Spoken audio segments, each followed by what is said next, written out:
Everybody, Miss Peachy again from WCA Biology, and we are doing Unit 8, Lesson 4 on environmental genetic variation.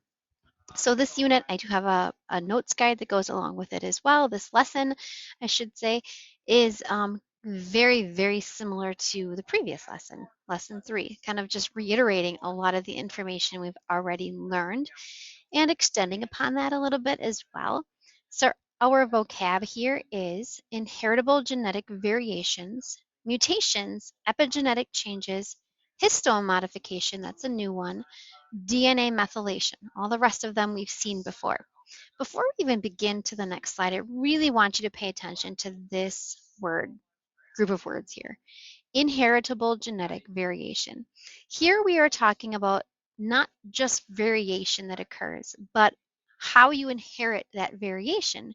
Because, as we'll get into later on, coming up here, this is the driving force behind evolution.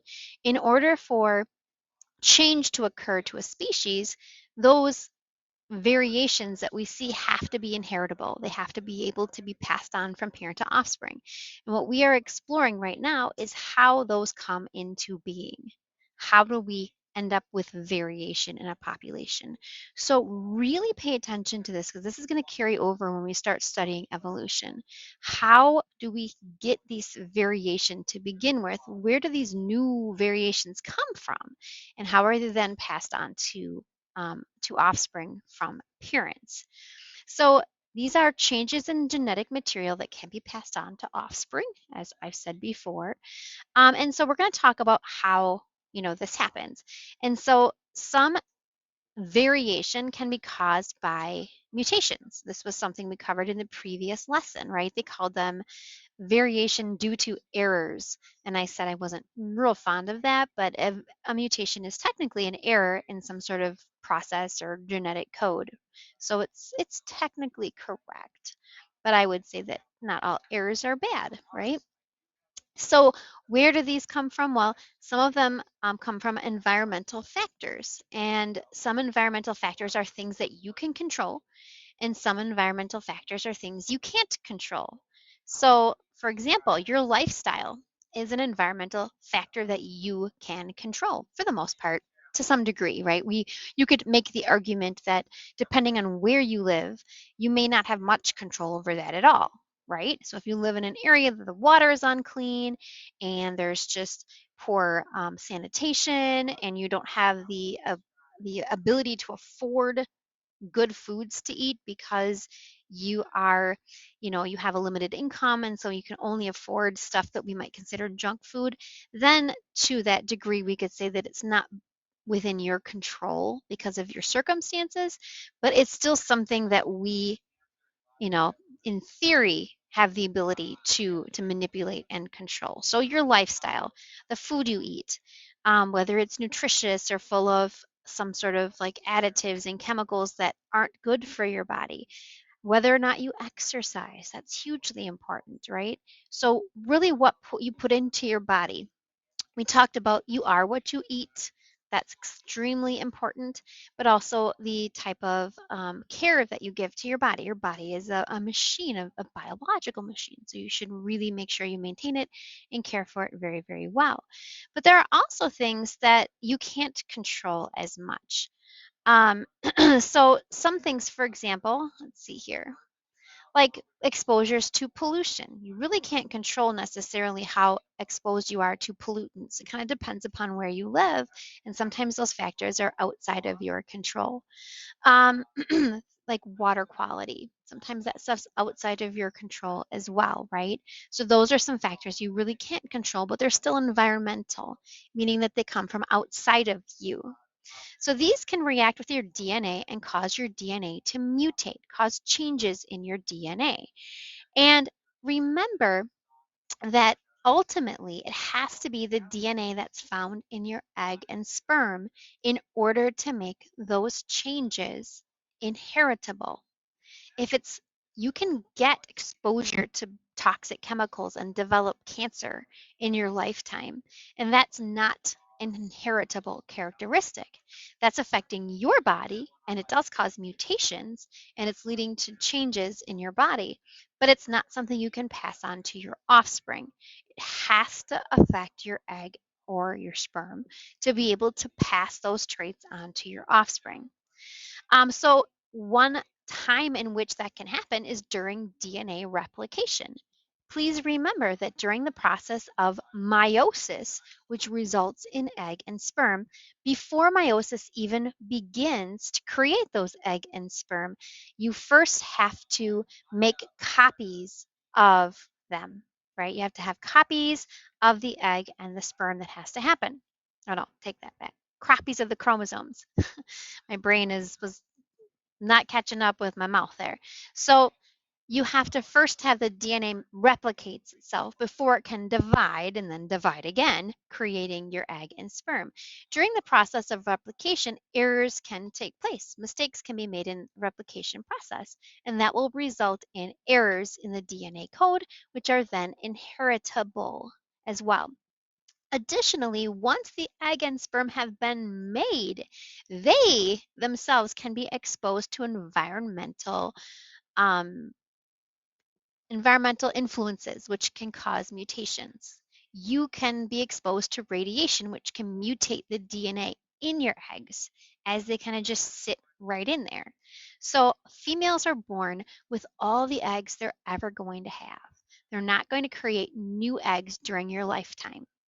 So by the time you actually ovulate, you've actually lost a bunch of the eggs that have deteriorated from when you were born. As you age, those eggs are exposed to environmental conditions.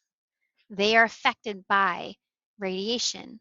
They are affected by the foods that you eat, any toxins that you are exposed to.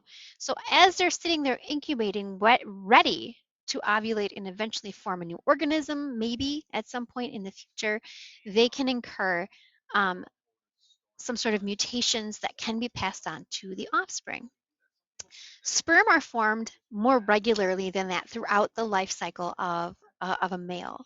So they are um, constantly replenished. So those are not necessarily exposed as long term to the environmental um, conditions. However, because sperm are kind of like outside of the body, um, they have more availability to be exposed to them, to radiation and stuff, if it makes sense, because of where they are stored versus your ovaries, which are all up in your body, versus the testicles, which are descended from the body. So they, both egg and sperm can incur errors after they're created as well. So it's not just prior to the creation process of egg and sperm, it can also occur after. But again, it definitely has to affect those two types of cells to be able to be inheritable.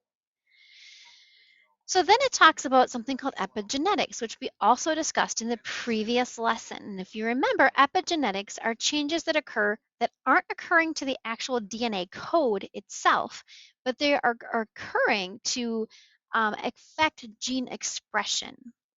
So remember that in every cell of your body, not all genes are being expressed at the same time or at all, right? You're going to want to express certain genes in certain cells and not express them in other cells. I want to express the gene for eye color only in my eyes. I don't want to express that gene elsewhere in my body because it just doesn't make any sense. So the expression of those genes are regulated by certain processes, and one of them is called DNA methylation. DNA methylation allows your genes to be expressed. The more methylation that occurs, the more those genes are expressed. So methyl groups are small organic molecular fragments composed of carbon and hydrogen that can attach to the chromatin molecules. It does not affect the DNA sequence, but affects gene activity. If there's an excess of DNA methylation, that leads to an excess of gene expression, which, you know, can lead to and oftentimes causes things like cancer.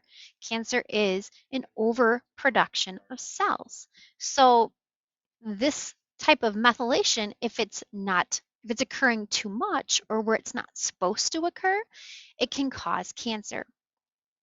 And if this mutation, if this excess methylation occurs in your gametic cells, the egg and sperm, that can actually lead to an inheritable predisposition for cancer. You can actually inherit that as well.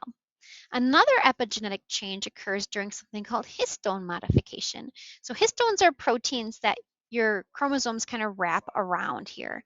They provide structure to the chromosomes. They're depicted as small spheres or discs, and histones are wrapped up in chromatin fibers and affect when genes are turned on or turned off during the transcription and protein synthesis process. So changes in histones, histone modifications, can affect whether genes are expressed or if they're overexpressed as well.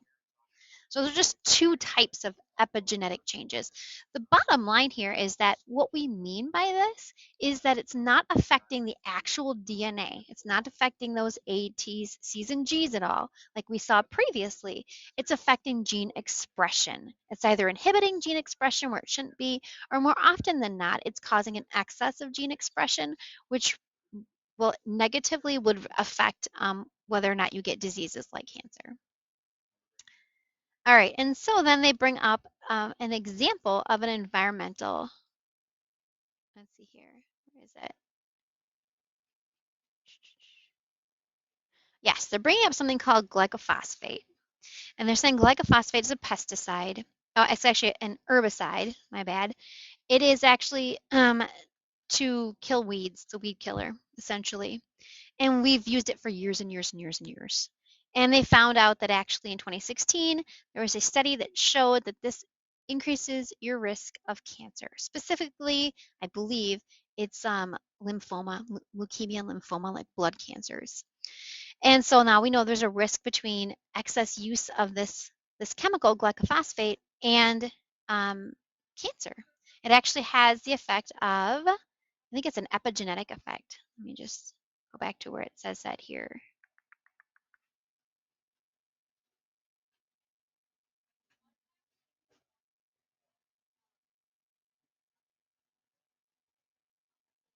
Okay, so one of the study's effects of glycophosphate is on the endocrine system. This is your hormones that regulate hormone production to control growth, development, and metabolism.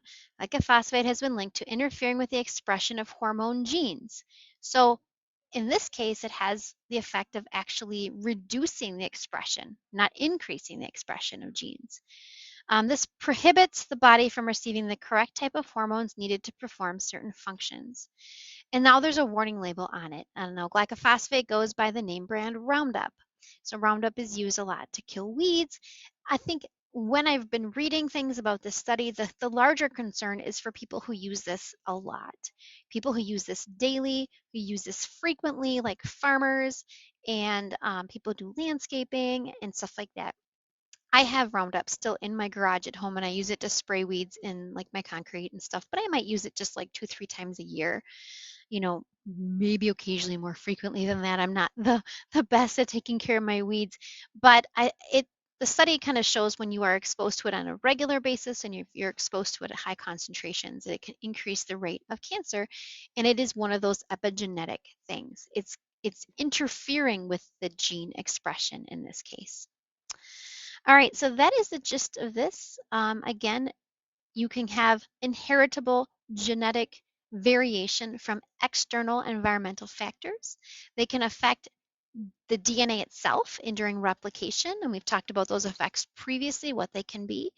They have to affect the genome of your egg and sperm in order to make them inheritable. They can also affect epigenetic changes. So that means that they can affect gene expression, the factors that affect gene expression, either causing you to express too much of a gene or not express a gene that you need. And those can be also triggered by environmental factors. But again, in order for them to be inheritable, absolutely, those things have to affect egg and sperm. While glycophosphate can cause cancer, or has been linked to cancer, I should say, it does not generally, as far as I know and as far as I've read here, cause changes that are inheritable. It causes genetic changes, but it's not affecting your egg or sperm, so it's not inheritable. All right, so that is it for today, ladies and gentlemen. If you have questions, let me know. Otherwise, I will see you in the next lesson.